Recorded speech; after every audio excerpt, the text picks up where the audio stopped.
ஒரு அரசியல் மேடையில் செய்தியாளர்கள் அந்த அரசியல்வாதிகள் ரொம்ப மரியாதையா நடத்துவாங்க.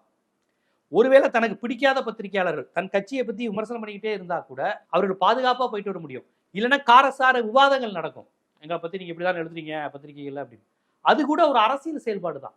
அந்த அரசியல் தொண்டனுடைய அரசியல் செயல்பாடு. பத்திரிகையாளர்களிடம் எப்படி என் தலைவனை பத்தி பேசுங்கிறது கூட அரசியல் செயல்பாடு தான். அந்த மாதிரி நிறைய நடந்திருக்கு. இப்போ திமுகவுக்கு பத்தி விமர்சனம் பண்ணி அப்போ பத்திரிகை பிரச்சனையாயிருக்கு. நக்கீரனை பற்றி பேசி ஜெயலலிதா அம்மையார் காலத்துல பிரச்சனையாயிருக்கு. அதெல்லாம் கூட அரசியல் செயல்பாடுங்கிறேன். அதை நான் ஏற்கல. சட்டத்திற்கு விரோதமா ஒரு பத்திரிகையாளரை தாக்குறது, கட்சிக்காரங்க தாக்குறதை ஏற்கல. ஆனால் அந்த அரசியல்வாதிகளுடைய செயல்பாடு அதிமுக, திமுக, பாமகவின் செயல்பாடு கூட பத்திரிகை அலுவலகத்தின் மீது தாக்குதல் விமர்சனம் நடந்தாலும் அது அரசியல் ரீதியான செயல்பாடு. அதை சட்ட ரீதியா எதிர்கொள்வாங்க. ஆமா நான் வழக்கு சந்திக்கிறேன் என் கட்சிக்காக. ஆனா இந்த தம்பியினுடைய செயல்பாடு என்ன செயல்பாடு? ஒரு பத்திரிகையாளர் என்ன பேசுறாருன்னே கேட்காம இப்படி பண்ணீங்கன்னா வடக்க காரி துப்ப மாட்டானாங்க. வடக்கு தமிழ்நாட்டை பார்த்து காரி துப்பினா இதை விட தமிழனுக்கு என்னங்க பெரிய அவமானம் இருக்கு?